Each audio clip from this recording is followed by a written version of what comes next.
Hello friends, welcome you all to the next lecture of the JC eConnect series of online lectures. In today's lecture, we will be dealing with the next part of module 4, that is moment of inertia.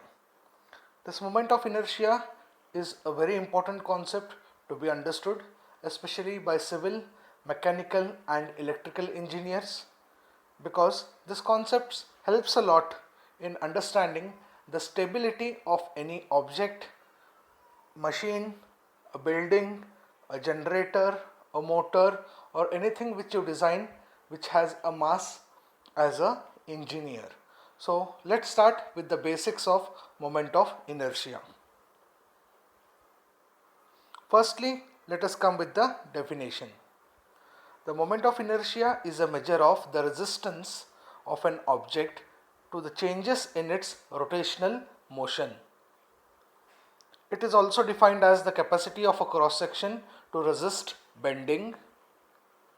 It is usually quantified in meter raised to 4 or kg meter square. It is obtained about a selected reference axis. So, moment of inertia is that property of a body or an object which is closely related with its mass.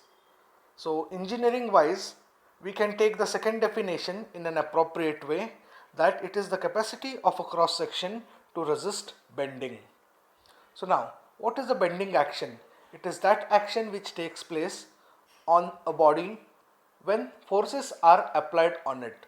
So bending further results in creation of tension zone and further goes on to cause a cracking in the of the body.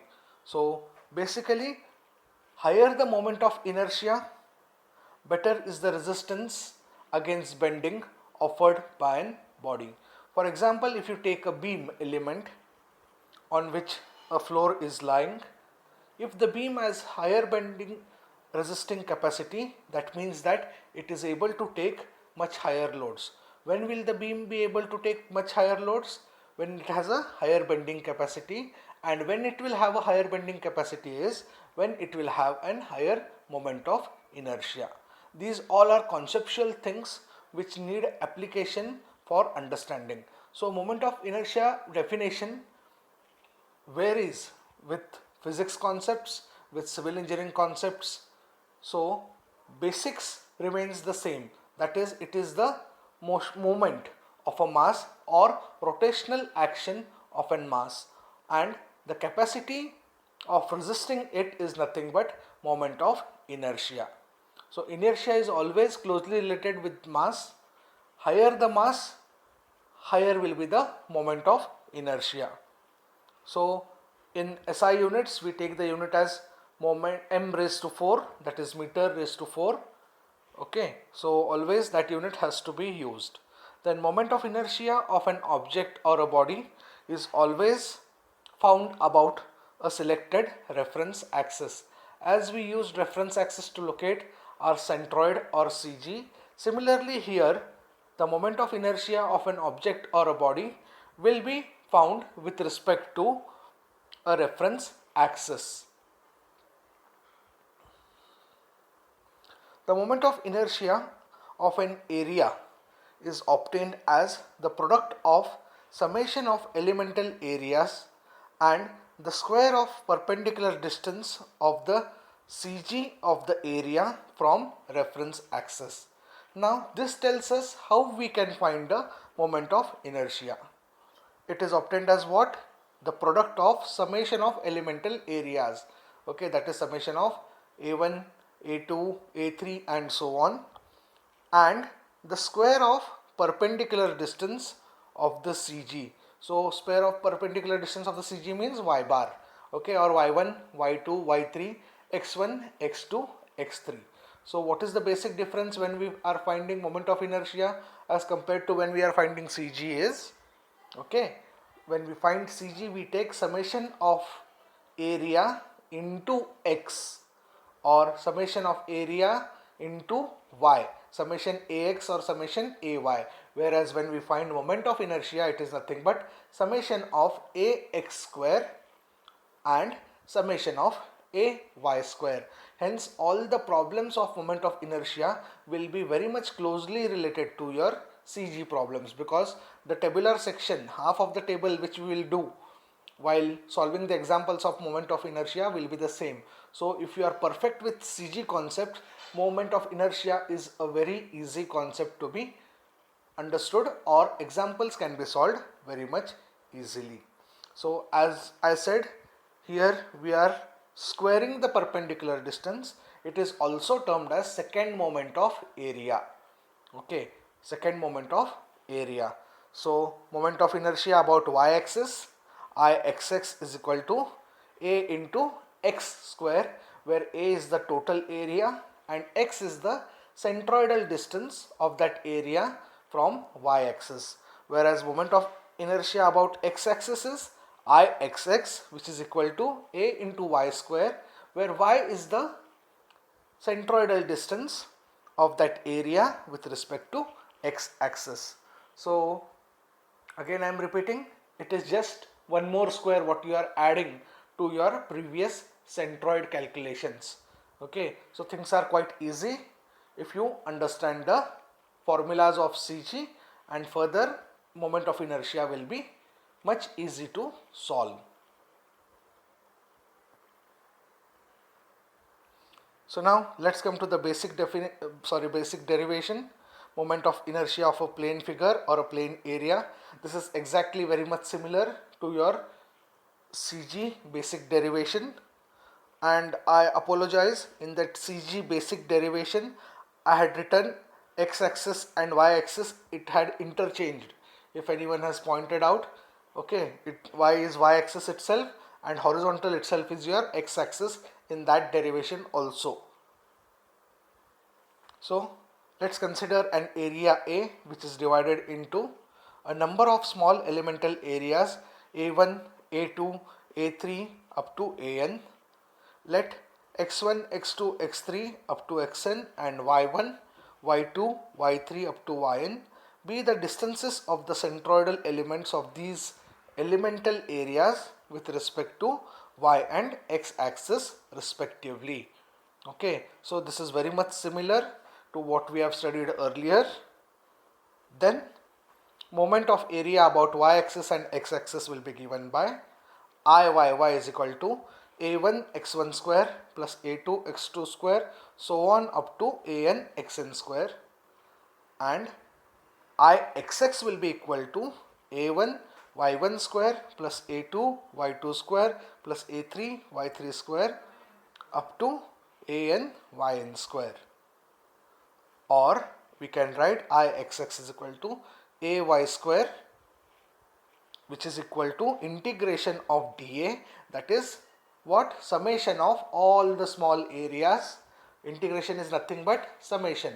Okay, summation of all the small areas multiplied by y square, and Iyy will be equal to ax square, which is equal to nothing but integration of dA, that is dA is one small area, such we have various small areas, integration of all that into x square. So get a hint, when we are going for the derivations for CG, we had integration of dA into x or integration of dA into y. So here we will be having integration of dA into x square or integration of dA into y square, where dA remains the elemental area. So Ixx and Iyy are my moment of inertias about x and y axis respectively.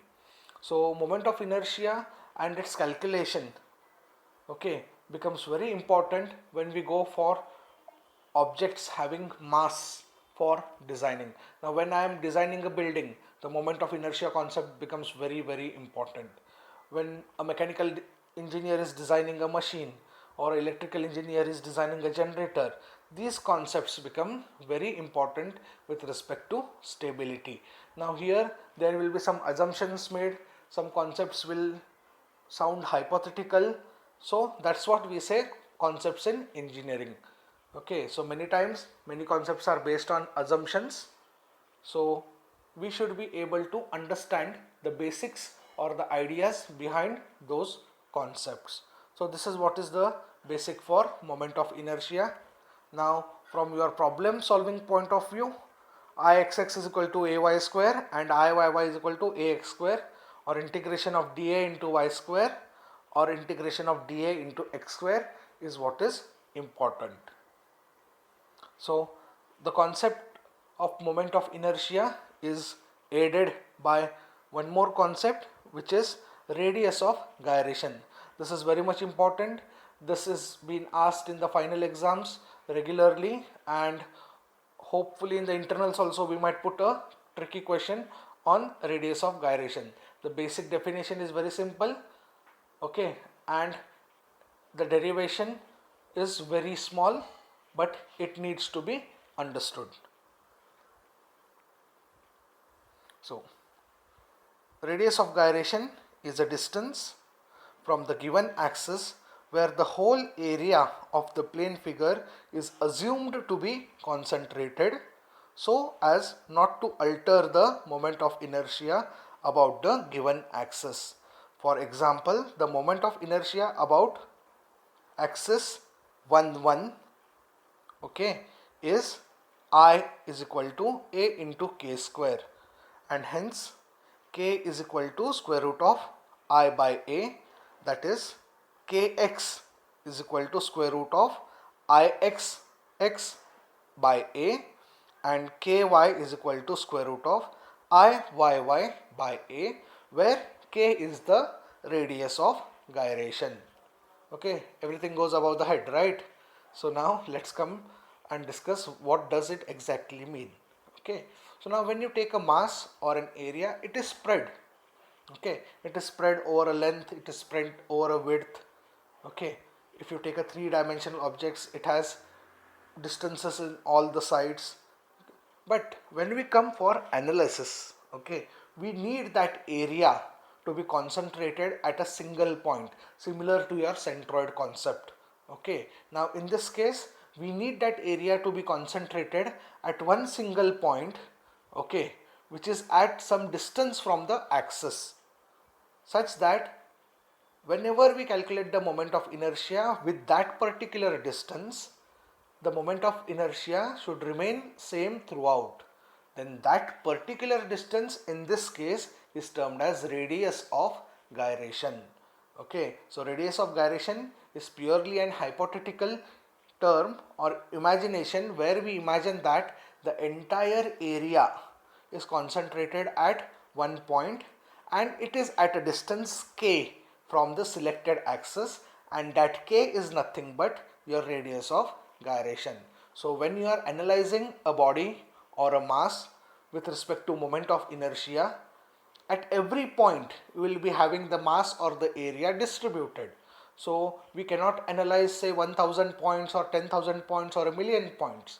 Okay, so for analyzing again we require one single point at which we can obtain the moment of inertia and say that that moment of inertia holds good for the entire surface or entire area. Okay, fine then. Where does that point lie? It lies at a distance. What is that distance termed as? It is termed as radius of gyration. Okay, so in simple term, radius of gyration is that distance from the selected axis at which we assume the entire mass or the area to be concentrated, so that the moment of inertia about that axis remains same throughout the calculation when we take that particular distance, which is called as radius of gyration. So if you are taking the radius of gyration about x-axis, it is termed as kx, which will be given by square root of ix, or say ixx, which is moment of inertia about x-axis, divided by a.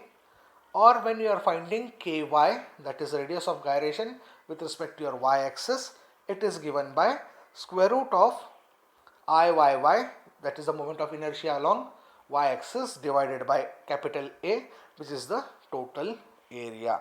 Okay, so this concept is sometimes asked for 5 marks or 7 marks. It is quite easy. Okay, so prepare this radius of gyration thing properly. So in today's lecture we have started with the new concept of moment of inertia. We discussed basically what is moment of inertia. We discussed a engineering definition, that is moment of inertia is the resistance against bending, why we need the concept of moment of inertia. Then we defined the relationships. We found that it will be integration of dA into x square and integration of dA into y square. Now the limits we have to set according to the figure. Then we came to the concept of radius of gyration.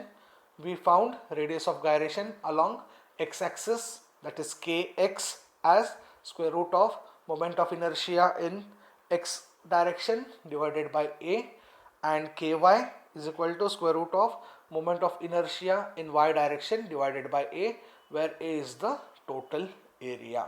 So these are the formulas, simple formulas, which we will be further using in solving the examples. Please make proper notes of these concepts so that solving of the further examples will be easy. Hopefully this lecture was fine and you have understood the concept. See you all in the next lecture with further things. Thank you.